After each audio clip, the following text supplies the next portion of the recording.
Welcome back to the Smallville Retrospective. I'm Scotty. You're not. We're looking at Season 3, Episode 19. I guess there's 3. So it was 16, 17, 18, 19. Entitled Memoria.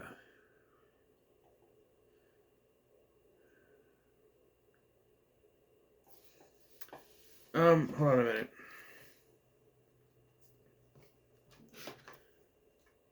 Say who did... I'll go back. Okay. I want to see who the director... Is it say who directed this?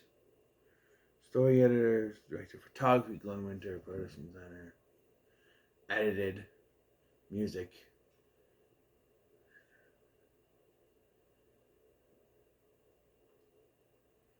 Co-starring. Who directed the damn thing? Save me. It didn't say who directed it. All the other people's, but it didn't say who directed it. This was... Wow. I remembered this one, but I was just like, when it starts out with Lex Luthor standing on the balcony yelling out Julian in the rain, and little 150-pound Lana has to tackle him down. I'm like, okay, what are we doing with this? What is this episode?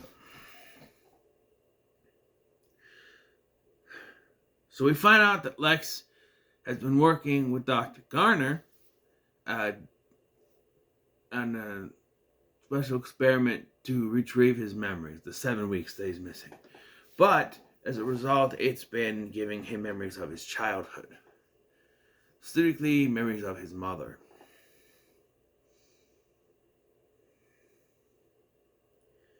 And I don't know, when this episode started, I was like, okay, this is whatever. I remember this episode being whatever. But by the time this episode was done, something hit me. It hit me that this was another beast. This was, especially at the last couple we've had, the Truth one, and then before it, this. But then the next one's about the Kawachi Caves again, so who knows? This one, though.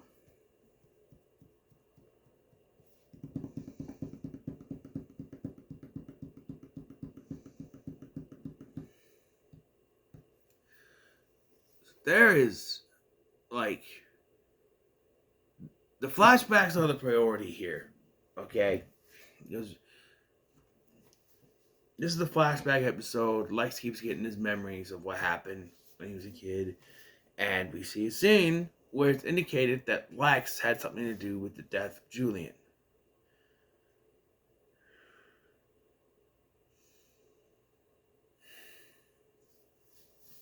Well, when Clark finds out that Lex is trying to get his memories back, he's of course worried that he'll figure out the secret. So he goes to the only person he knows he can go to, Lionel.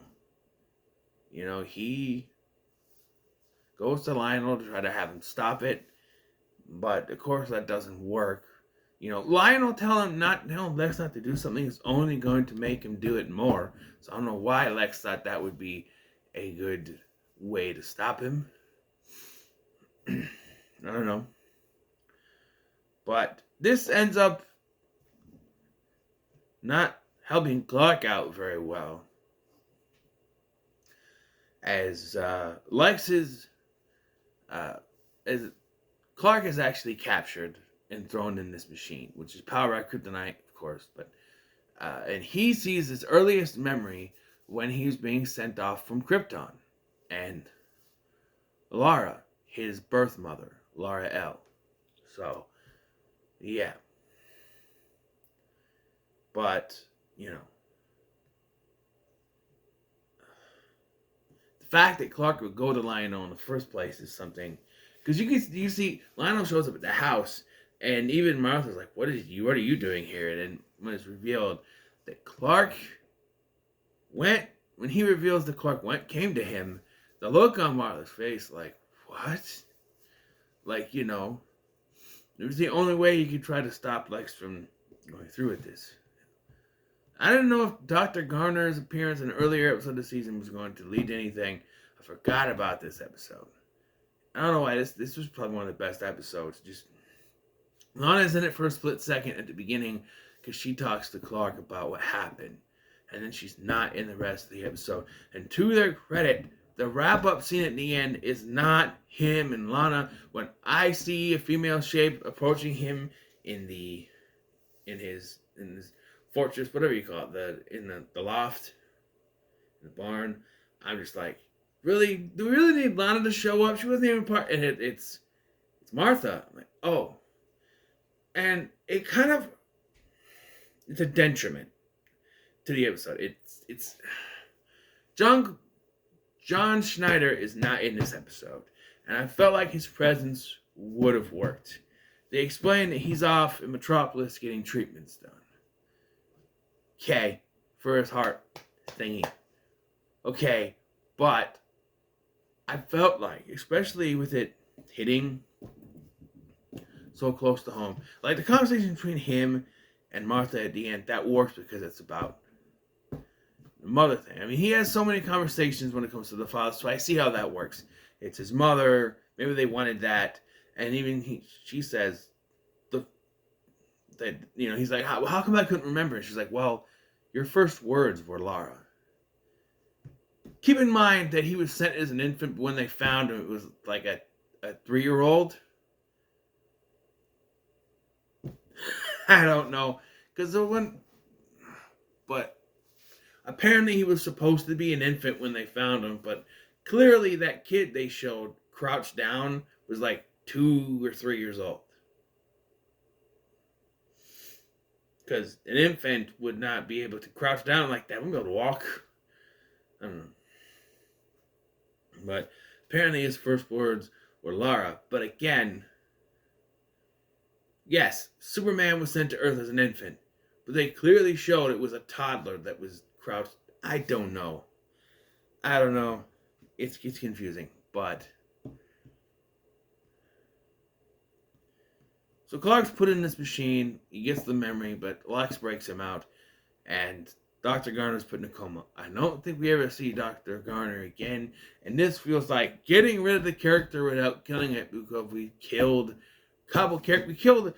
We killed 2 doctors this season. And another doctor. We killed Dr. Tang. We killed Lex's psychiatrist earlier on. So, yeah, another doctor to the list. Let's not do that. He's just in a coma. I don't know if we ever see Dr. Garner again. He would have been a good recurring villain. I don't remember if we see him again, but And then we get the scene. The scene that made this fucking episode for me. The scene that just shows you how good of actors Michael Rosenbaum and John Glover are. Especially John Glover. Man, this scene. Lex confronts his father about what happened to Julian. He says, I know the truth. Because here's the thing. Lex goes to talk to Clark, right? And as he goes to leave, Clark says, why does your father hate you so much? In which his response would be, because he killed Julian, right? However, we get another flashback revealing it was actually Lillian. Through these flashbacks, we see that Lillian has very much disdain for Lionel, seeing what kind of a man he truly is, and that she believes that he's going to play Julian, the boys against each other, right? And Clark reveals to Lana earlier in the episode that Julian died of SIDS. Well, then we get the reveal that it was Lex, and then we get this reveal, it was actually Lillian who did it, suffocating him with a pillow. Yikes. No parent wants to do that. No. Maybe you can think, okay, maybe this is where Lex gets his mental issues from. And I don't understand, he clearly has mental issues, that sort of thing. Trauma can cause some problems, but clearly what happened to him in Shattered was all driven by the drugged scotch. Maybe there was maybe it under some deep-seated problems inside his head. You know, we find out that what happened in Clark's barn also happened when he was a kid, so it's that connection. But if this has been in his mind, just gnawing away at him, yeah. But he reveals this to Lionel. Of course, Lionel tries to buff it off. Well, your mother would never do anything like that. And, he's like, no, Dad, she did it. She suffocated him with a pillow. I saw it. He's like, well, why did you? Because, and this, hold on. Because I knew that you would push all this on me. And I could take it, but Mom,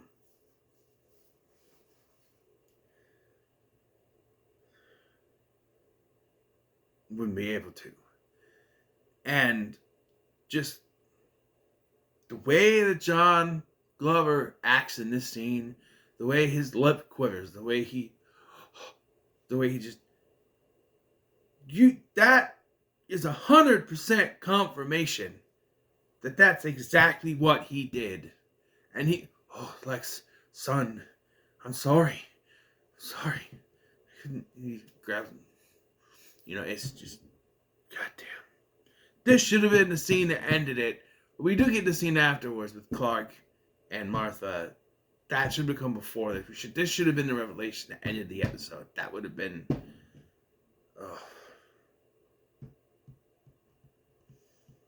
Again, we didn't have Pete, we didn't have Chloe, we didn't have Jonathan. Jonathan would have been the only character I think would have fit into this, but I could see why they limited it. There's even a scene earlier where when Lionel's at the Kent house and he says, I missed your sage advice, Martha. If you ever need a job, and I'm just thinking of what comes in the future, now you're not going to be able to do that. But there is no mention of the tenement fire, bombing, whatever, in this episode, so there's no carrying on from that. But, there's still a few episodes left. This was, excuse me, everything. What's that Homelander mean? It was perfect, down to the exact every minute detail. It's absolutely perfect. I'm giving this a 5 out of 5. This was. See, there's a reason. I knew there was a reason why I said that season 3 was my favorite. I mean, was the best season. There is some great episodes in here. I've started to learn it's not, remember not as good as I thought it was. 4 might be better. But this was fantastic. And I did not expect this episode to be so good. And that's probably why it caught me off guard as to why it wasn't. Oh, this is the memory one. Okay, whatever. And at one point, I was just like, okay, I could, whatever, trying to do other stuff around the apartment. And I got hooked into watching it. It just couldn't get away. In fact, my alarm thing went off to go get my laundry. And there was 12 minutes of the episode left. And I went, I'll just finish it. And do this review, because I want to talk about it right away. It's a 5 out of 5.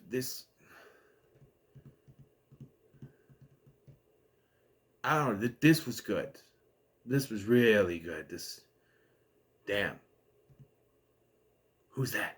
Sorry. Had to say it. Damn, who's that? That could be a scene. A deleted scene or something. Clark goes in. He's been trying to get his memories back, and now he's yelling out the balcony about Julian. And then you have, he's saying this to Pete, and Pete turns to him and goes, damn, who's that? He didn't know about Julian. But yeah, so what are your thoughts on this episode? Let me know in the comments below. Make sure to like, share, subscribe. See, that's why I didn't do a goofy intro for this episode, because I know it was kind of serious. But thank you for watching. I've been Scotty. I go get my laundry. I'll see you in the next one.